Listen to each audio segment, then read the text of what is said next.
Cari telespettatori, ben ritornati con noi. Siamo prossimi alle festività natalizie, siamo in diretta, abbiamo il telefono aperto, messaggi che potete mandare e come sempre dopo la trasmissione potete anche scriverci TV7convoi @triveneta.tv.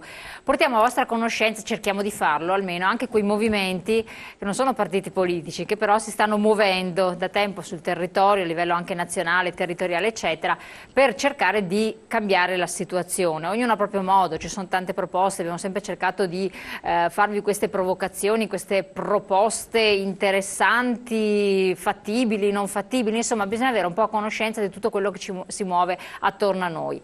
Riteniamo che il veicolo media televisivo, televisioni private territoriali un po' più piccole e con pochissima disponibilità economica con cui possono muoversi, se non altro hanno questo ruolo importante, cercare di portare a vostra diretta conoscenza quello che senza dubbio i media maggiori nazionali non faranno mai o con grossissime difficoltà. E allora eccoci arrivati a un'altra proposta che è di per sé così sconvolgente. Vediamo la fattibilità, ne abbiamo parlato anche tempo addietro. Allo stato attuale prendete tutto naturalmente con la dovuta attenzione, perché sono tutte cose che vengono da diversi movimenti, quindi noi non ci esoneriamo da ogni tipo di responsabilità, ma vogliamo portarle soltanto a vostra conoscenza. E quindi vediamo, dopo aver visto il movimento di vario genere che si stanno muovendo, stanno bloccando il territorio, brigano, anche Tea Party cosa sta facendo. Il coordinatore del Tea Party Veneto, Carlo Sandrin, buongiorno, ben arrivato qui con noi. Buongiorno. Ha mandato un comunicato, sono usciti anche degli articoli sui giornali, peraltro inizia la disobbedienza fiscale. Siccome con un'associazione anche Confedercontribuenti è stata lanciata questa bomba, perché non fare disobbedienza fiscale, anche se loro hanno detto sì, ma con grande attenzione, perché ancora non è stato studiato un metodo scientifico per farla, voi invece l'avete proprio buttata come la rivoluzione abbia inizio, e questo può essere un primo passo. Noi siamo curiosi di conoscervi e di capire come il vostro movimento è nato e che cosa questa provocazione come nasce. Quindi vediamo un po' di raccontarvi intanto chi siete. Intanto grazie di darci la possibilità di dire come la pensiamo e di spingere l'idea e l'ideale della libertà nella sua massima espressione anche in questa rete televisiva. Il Tea Party in realtà nasce nel 1776, quando dei coloni inglesi che stavano dissodando la terra americana si stancarono di pagare le tasse imposte da Re Giorgio, che era il re inglese, presero le casse di tè all'interno di un bastimento inglese, le buttarono a mare, diedero a fuoco alla nave e da lì iniziò la rivoluzione americana. Iniziata per una protesta fiscale, diede vita alla più grande e potente democrazia che il mondo moderno conosca. In Italia i Tea Party arrivano 4 anni dopo la loro nascita negli Stati Uniti d'America, quando il Tea Party è diventato il primo movimento politico statunitense che probabilmente eleggerà il prossimo presidente degli Stati Uniti d'America. In Italia partiamo 3 anni fa, oggi siamo in 35.000, attivi in quasi tutte le regioni. Nel 2013 10 deputati eletti hanno firmato un impegno con noi a non votare nessuna nuova tassa e combattere contro ogni tipo di nuova tassa, e nelle realtà locali, nelle nostre città, nelle nostre regioni siamo impegnati a combattere come dei leoni contro qualsiasi nuova tassa. Certamente la situazione è esplosiva, l'Italia è in fiamme, i forconi bloccano o presidiano molte strade o arterie strategiche. Noi rispettiamo completamente la loro proposta, tuttavia riteniamo che il problema dell'Italia non sia bloccare il traffico o dirigerlo altrove. Il problema dell'Italia sia un'abnorme presenza di tasse, regole e spesa pubblica. Abbiamo deciso di colpire il nemico, il leviatano, l'assassino, cioè lo Stato italiano, direttamente al cuore, direttamente alla radice. Vedi, mi fa un po' specie che le forze dell'ordine in molti casi solidarizzino con i forconi, vuol dire che c'è qualcosa che non va. Noi abbiamo deciso di colpire lo Stato laddove lo Stato è più sensibile, cioè sui soldi. Diciamo perché stop. vedete qualcosa che non va? Perché non puoi combattere... Guarda, non chiamiamoli forconi poveretti, perché poi abbiamo tutte qua nel Veneto che forconi non sono, ma sono, sì, ma infatti sono cittadini che sono stancati. Nel insomma. Veneto, tra l'altro, questo movimento del 9 dicembre ha dimostrato un'intelligenza, una civiltà e una prospettiva più alta rispetto alle altre regioni. Ad esempio, hanno capito che l'esperimento sociologico italiano come Repubblica Italiana sta finendo drammaticamente, perché l'Italia non esiste, non esistono neanche gli italiani, esistono i veneti e esiste il Veneto. Ecco perché i Tea Party supportano anche attivamente il referendum per l'indipendenza del Veneto, ma questa è un'altra questione. La protesta fiscale che noi abbiamo deciso di spingere e diffondere, lo dico subito, ha anche aspetti non legali. Perché bisogna dirselo. Supportare una protesta fiscale fatta bene vuol dire incitare ed incoraggiare tutti gli individui a una piccola ma diffusissima evasione ed elusione fiscale. Personalmente, ad esempio, ogni volta che vado in un esercizio commerciale chiedo, laddove possibile, uno sconto nella merce che acquisto a fronte della non emissione dello scontrino della fattura. Attualmente è una cosa non legale, però ricordo che una delle pagine più tristi del genere umano e purtroppo dell'Europa, che accadde nella prima metà del secolo scorso, vedeva dei militari e delle forze di polizia che, rispettando la legge, andavano a sequestrare degli ebrei in casa e li spedivano in campi di concentramento. Il partito nazista, il governo nazista aveva fatto una regola dove per legge si poteva ammazzare le persone. Noi riteniamo che per legge una pressione fiscale totale complessiva, total rate taxation, che supera il 70% del reddito complessivo di un individuo, sia una tassazione assassina, e perciò rispettare questa regola che impone il 70% di tasse sia folle nei confronti di chi la rispetta e ancor più folle nei confronti di chi la impone. Siccome peraltro lei sta anche studiando economia eccetera, a livello, quello che anche tante volte viene da chiedersi, siamo in un contesto europeo che è fatto di regole, di diritti di vario genere, tanto è vero che siamo stati anche con il dito puntato per quel che riguarda la detenzione, dobbiamo fare dei provvedimenti importanti. La tassazione, non c'è niente al riguardo, perché effettivamente siamo a dei livelli spaventosi, perché si dice più del 50% per quel che riguarda gli imprenditori. In realtà, siccome le tasse le si pagano anche sui beni di consumo, bravissimo, eccetera, arriviamo a una sommatoria e qualsiasi cosa... Sono le cosiddette tasse indirette. Esatto, tasse indirette di cui uno non si rende neanche conto, però qualsiasi servizio viene pagato, eccetera. Basta pensare che il 75% del prezzo di un litro di benzina sono tasse. Esatto, quindi questo è il piccolo, se uno fa la somma di tutto, secondo me abbonda e straabbonda e sopravviverebbe veramente con pochissimo. Potrebbe sopravvivere con pochissimo, invece sei costretto a dover guadagnare proprio per pagare questo ammontare mostruoso di imposte. E poi adesso con il Natale, invece che poter godere chi ce l'ha ancora la 13ª, quei pochi soldi che magari si è messo da parte, poter fare qualcosa, no, che deve pagare, è arrivata una caterva di tasse da paura, trattare, IMU e quant'altro. E quindi altra botta micidiale ai nostri consumi. Ma a livello europeo non esiste una normativa, avete guardato se c'è qualcosa che limiti questo giogo fiscale che avviene in Italia come in pochi altri paesi?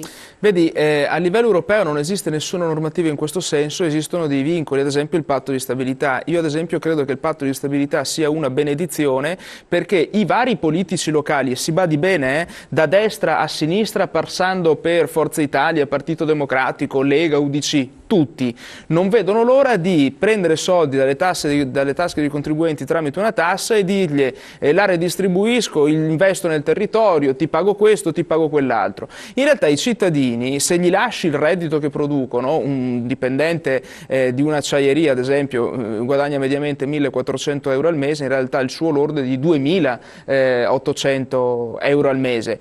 Lui non vede l'ora di potersi amministrare come lui crede, come lui decide i suoi soldi, però purtroppo la politica ha abituato i cittadini ad essere succubi e sudditi, e allora c'è la gara adesso a dire sfondiamo il patto di stabilità perché io politico ho un'idea migliore su come spendere i soldi degli altri, cioè i nostri. Noi pensiamo che in realtà il politico migliore sia quello che non spende i soldi dei contribuenti e li lascia in tasca a loro. Saranno i contribuenti a decidere come, dove e se spendere o risparmiare i propri denari. L'Europa è un problema perché è un ammasso gigantesco di regole, di burocrazia molto spesso inutile, quando non addirittura dannosa.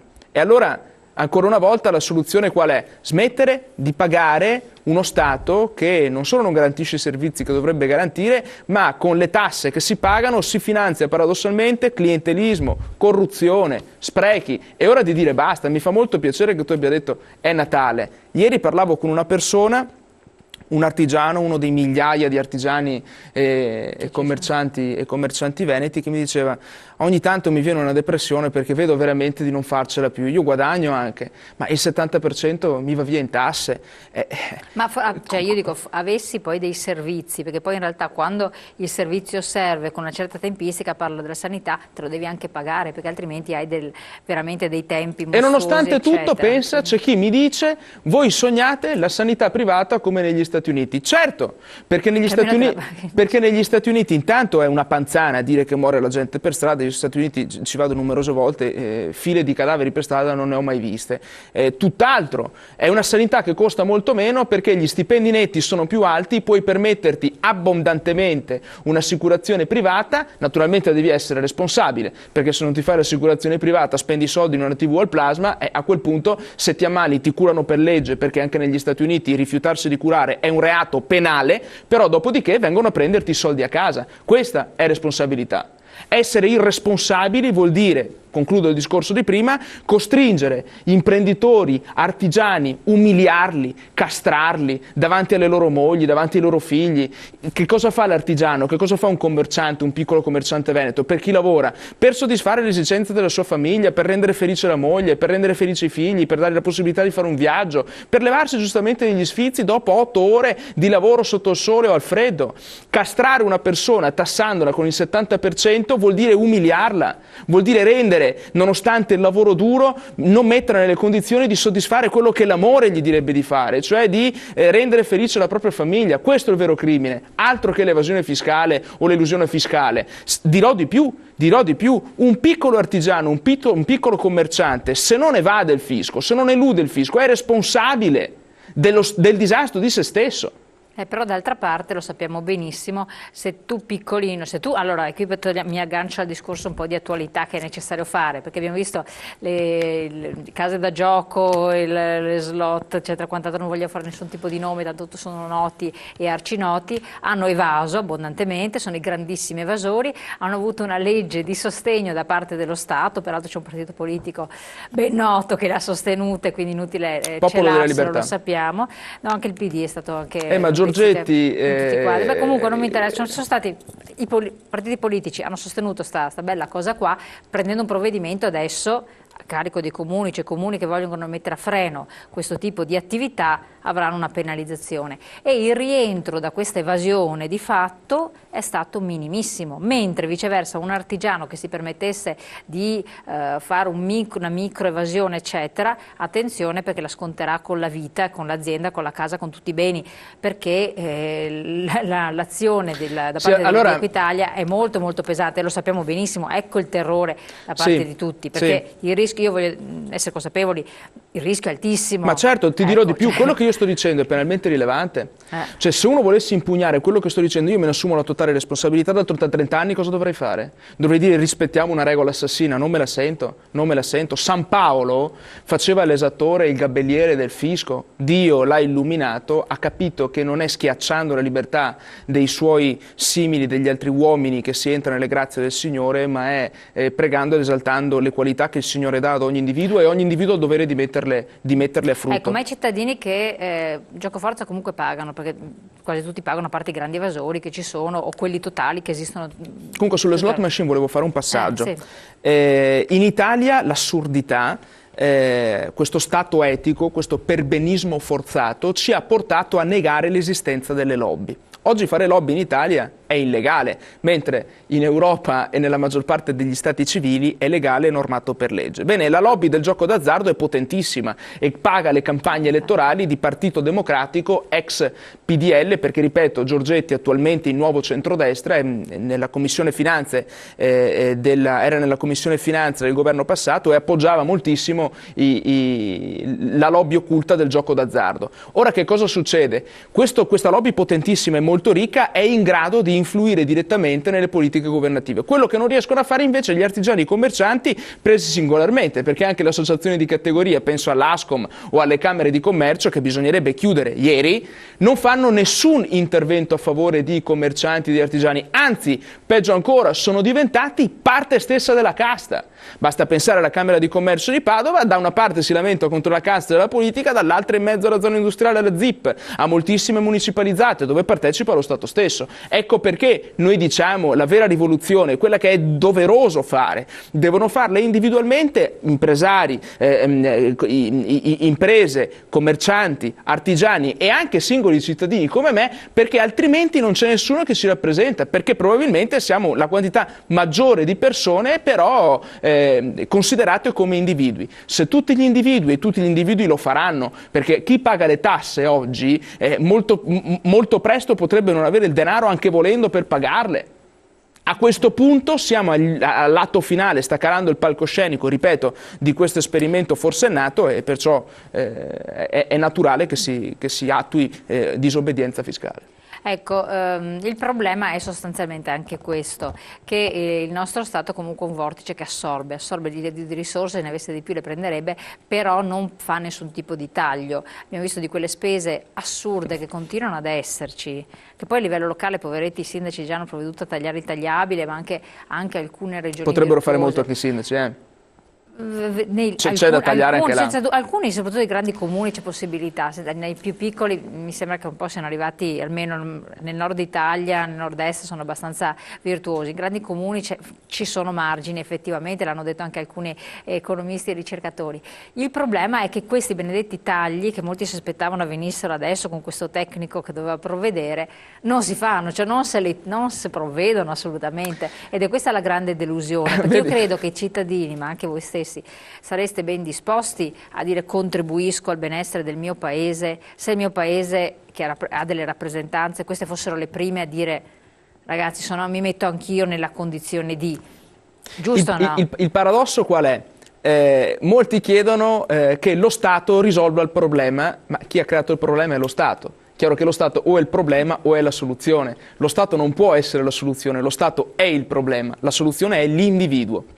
Le sue capacità, le sue doti, la sua voglia di... Torniamo all'individuo, l'individuo da solo ha paura, questo è un dato di fatto, l'abbiamo visto, doveva esserci la manifestazione a Roma, eccetera. Poi lo Stato italiano, questo grandissimo ladro e assassino, ha abituato gli individui, i suoi cittadini, ad essere succubi e ad avere paura. È chiaro che la libertà però non può essere castrata per sempre.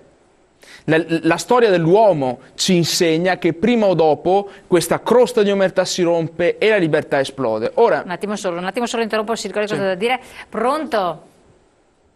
Pronto? Buongiorno Elena. Sì, buongiorno, dica. Sono Giorgio da Pordenone. Sì, signor Giorgio, dica tutto. Ma volevo dire a quel signore che in Italia non abbiamo più libertà. La libertà è svanita, la nostra libertà, perché comandano i nostri politici. I nostri politici non hanno la coscienza a posto per dire la gente, il popolo che è democrazia, deve fare questo. Mentre loro fanno quello che vogliono e te sei sottomesso da loro, perché noi siamo delle pezze da piedi per loro. Loro mangiano, bevono, c'è gente che muore da fame e non ci pensano, loro fanno quello che vogliono. E ora che libertà abbiamo in Italia? Certo, buongiorno. Grazie, buongiorno. Grazie. Un saluto a tutti e un saluto a Daniele in particolare. Ciao. Bene, grazie, ciao. Grazie, arrivederci. Allora, effettivamente è così. Noi torniamo su questo discorso, lo lasciamo sospeso anche per ribadire quanto abbiamo detto, poi abbiamo la pubblicità che incombe. Pubblicità, pochi secondi, poi siamo di nuovo con voi.